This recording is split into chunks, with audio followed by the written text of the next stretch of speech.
This is your 20-minute podcast, where we do our best to give you useful information in 20 minutes or less. Today's podcast is brought to you by Audible. Get a free audiobook download and 30-day free trial at audibletrial.com/your 20-minute podcast. Over 180,000 titles to choose from for your iPhone, Android, Kindle, or MP3 player. Now, here's your host, David Brower.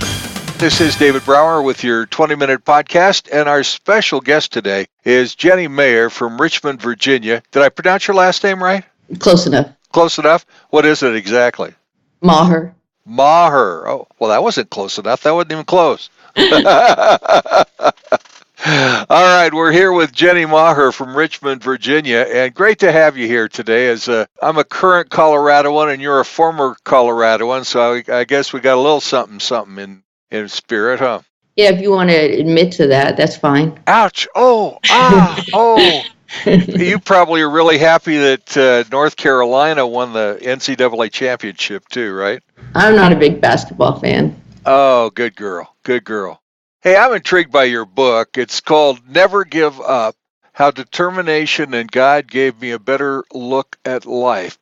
And you've got some amazing reviews. Jenny Brewster, in a Barnes & Noble review, said one of the most interesting and jaw-dropping and addicting memoirs, biography books she's ever read. You have obviously touched a ton of people with your book. How's that experience been for you? I know to get from ground zero to the book is a whole other conversation, which we'll get into in a moment. But how does it feel having this book touch so many people in so many ways? Oh, there's no words to mention. I mean, I meant for it to help others, but I didn't expect so many positive reviews. And like you said, the reviews that I got, I guess I didn't think my story was that touching, but I'm glad that it hopefully is helping a lot of people. Absolutely. From everything I read, it certainly is. And let's talk about your story as much as you would like to. I know you were in the Air Force. Thank you for your service, by the way. You're welcome. And grow up in a challenging family. Tell me about that and how your life kind of progressed over time. Well, my mom had bipolar disorder, so that in itself left it challenging because she would go into psychotic breakdowns, which would put her into the hospital, and that meant me and my brother would have to go into foster care. Kind of a spur of the moment, so it was one of those when you never really knew when it was going to happen. And also, the foster homes weren't the best care, and this is in Los Angeles, California. Yeah. So that, and then as I got older, it was just more of, I always say it was kind of like walking on eggshells. You never knew when something was going to set her off to start screaming and yelling or whatever. So, and there's no bondage, there's no loving, there's no attention, there was no talking to her about my problems or anything. So I held a lot of my feelings and my problems and my everything in. So I dealt with a lot of physical issues with migraines and stomach problems and ulcers and as a young age, and affected me as I got older because I had no one to talk to about the problems or just about being a woman or, the everyday things. Just everyday stuff, yeah. Right, as you get older and just getting close to somebody. So, I mean, I had some friends, but that was about it. And so as I got older, I didn't know how to talk to people about the stress that I was dealing with. I was still, after I got out of the Air Force, my mom was my only family, so I still was with her and she lived with me for a while. And I just kind of accepted it, and that was my life. I didn't know really much of a difference, but I ended up being diagnosed with bipolar disorder and PTSD and depression. And so I was dealing with that, and then her problems were causing me, and it just... Over the top.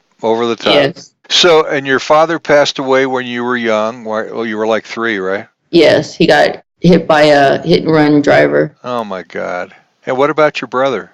My brother is 4 years older than me, and he was sent to foster home when he was 12. So I was 7. He's 4 years older than me. So I really didn't know him at all. So it's just basically me and my mom. Gotcha. And then at some point along the line, you were struggling for help, and the police, instead of helping you, obviously misunderstood the circumstance, and I'm being polite about that, but And they shot you, right? Right. He shot me in the mouth with a .45 hollow point at about 5 feet distance away. Wow. And why any sense of, I mean, you're asking for help and they pulled the trigger. Any idea why? What happened? Like you said, it was miscommunication. I still don't know exactly what went on there, but I mean, I was calling to just talk to somebody. I was calling a 911 mostly, or to talk to somebody. I wasn't suicidal or anything, and I don't know. They went and tried to say that I said I was going to kill a cop, and I never said that. And my gosh. When I ended up being they charged me with attempted murder and assault of a police officer, and I was in jail for 6 months because I wasn't able to post bond. And by the time, right before it came to trial, they dropped it because they said they lost the tape that said that. So. Well, of course they did, because it never existed. I mean, the police I was living in Aurora at the time. The police in Aurora there were really they're really deceiving kind of police that go the wrong direction. Oh my gosh. And then what happened and now you're a quadriplegic, right? Right. So how did you get to that stage in your life? What happened? Well, I attempted suicide. I took pills and overdosed after my mom basically didn't want anything to do with me, and then she sent me really hurtful emails for a few weeks, and I just felt alone and hopeless, and that with her being the only family I was really in contact with, I felt that there was no reason for me. I felt I was hurting so much inside. Yeah. And I just felt that there's no reason to live anymore, so I overdosed. And the overdose is what caused the paralysis? Well, it's kind of not positive exactly, but they said it was because I was hiding in the closet because I thought I heard police, and I was leaning against the closet wall with my knees up to my chest. Yeah. And I had my head forward, and because I was like that for days, unconscious, they said that it cut off blood flow in my neck to that part of my spinal cord, which basically killed the spinal cord right at C5, C6. That left me paralyzed. So you went right into a fetal position, didn't you? Right. And yet you survived in that way for several days? Yeah, I guess. Because it was days before I was found and was taken to the ER. Who found you? That had to be... Yeah, my neighbors. Because I lived alone, I knew my neighbors, and they knew that kind of my routine. So they knew I was in and out every day, and they hadn't seen me for a few days. Mm-hmm. So they asked the police to do a welfare check, and I don't know exactly what happened after that. Because next thing I woke up in the ER. Gotcha. Wow. And how are you doing now? I mean, obviously, I know you're a quadriplegic, and you've got this great book, but how's your head and your heart? You in a pretty good place? Oh, great. I mean, compared to then and even after dealing with my paralysis and dealing with the abuse and neglect I dealt with in the nursing homes at the VA and the care that I was given, I mean, my heart and my spirit is just alive. I mean, I've found God, and I've got new faith and hope, and it's like a 180. Well, I can hear the joy in your voice. I just got goosebumps on that. I'm a man of faith myself, and I attempted suicide in November of 2013. Wow. So I know of that place a little bit. Yeah, it's tough. It's tough, and I know that faith and God has saved me in more ways than I can tell, and and that has obviously been your experience. So now you get to touch people and share your faith and share your story, and your joy just comes through your voice now. It's just, it's cool, man. It's cool. Yeah, I mean, and I was in a dark place before I attempted suicide. I had tried multiple other times, but I ended up getting scared and calling someone. And so, I mean, I had been in a dark place for a long time, feeling hurtful and everything. And at that moment, I didn't even call for help. I didn't do anything. I just was ready. Yeah. And even when I woke up in the emergency room and, I knew that God saved me for a reason, even though I did not believe or understand the religion or spirituality or anything, because of the amount of pills I took. There's no way a person could have easily survived that. So I knew there was a reason, and I knew that I had to, fight. And fight you did.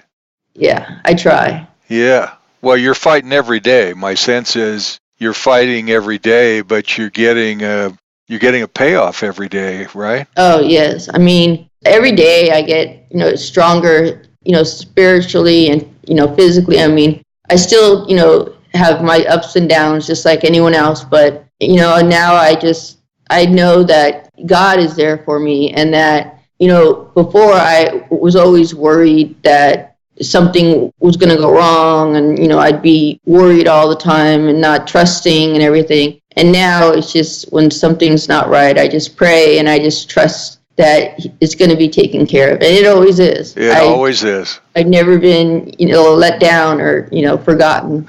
I love that, man. Just feeling that you don't have to worry, right? It takes that lift off your shoulders. Oh my gosh. It's answered prayer is one of the greatest things ever. And people get to experience that. They know what you and I are talking about. And for those who don't, man, I don't care what your place is in life. I don't care where your head and your heart is. And just pray to yourself and pray to God and see what happens. Because it works every time for me, right. And it doesn't. And people think that it's supposed to happen like automatically. You pray that night and it's supposed to be answered the next day. And God has his plans, and we don't always understand which direction he's going, and that's where faith comes in. Right. Because I've had, car accidents, and I don't, I get upset because I get in the car accident, but I'm glad that I'm alive, and I know he, took care of me, and there's a reason for what's going on, and it's, that I just have to trust in him and leave it up to him. There's a reason you're here, and one of those reasons is your amazing book. I can't wait to order it myself. And now you're painting, right? Yes, I started painting 2 years ago. And just what brought you to that? What gave you the motivation to be creative like that? Well, growing up, I'd always drawn and pencil drawings, and I never really took on painting. And after I got paralyzed, it got hard to hold, like a pencil to do drawings and stuff. Sure. So I tried a little bit, and then I wasn't able to. And then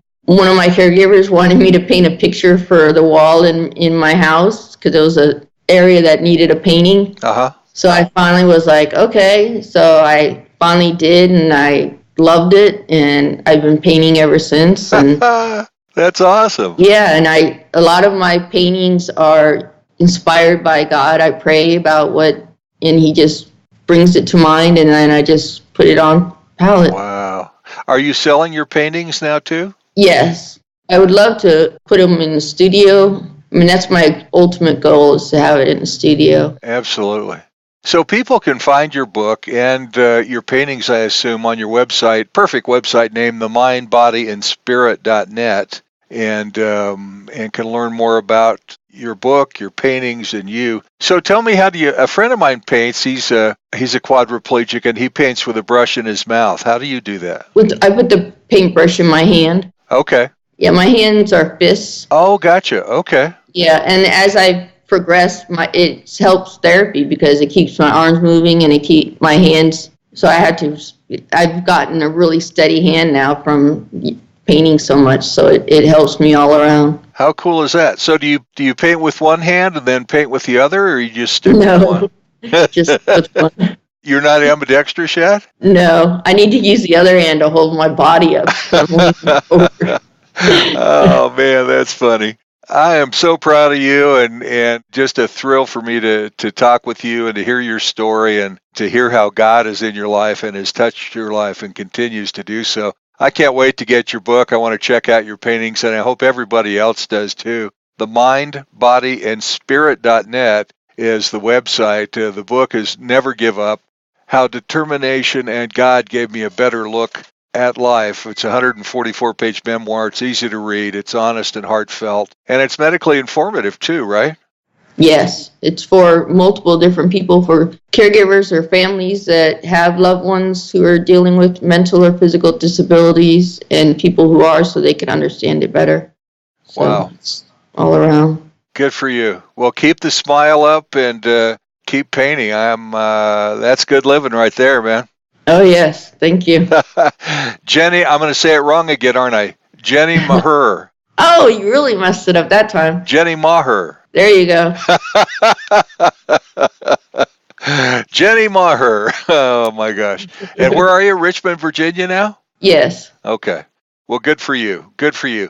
Keep up God's work and keep smiling, because you got a lot of joy that I can hear, and I know you're touching people that you don't even know yet. So keep it up. You too. All right. What a thrill. You've been listening to your 20-minute podcast with David Brower and our special guest, Jenny Maher, author of Never Give Up, and a wonderful painter as well. So check out her website, themindbodyandspirit.net. Thanks for listening. Be sure to follow us on Facebook at facebook.com/Your 20-Minute Podcast. Until next time, don't forget to download your free audiobook at audibletrial.com/Your 20-Minute Podcast. That's audibletrial.com/Your 20-Minute Podcast for your free audiobook. And thanks for listening to Your 20-Minute Podcast with David Brower.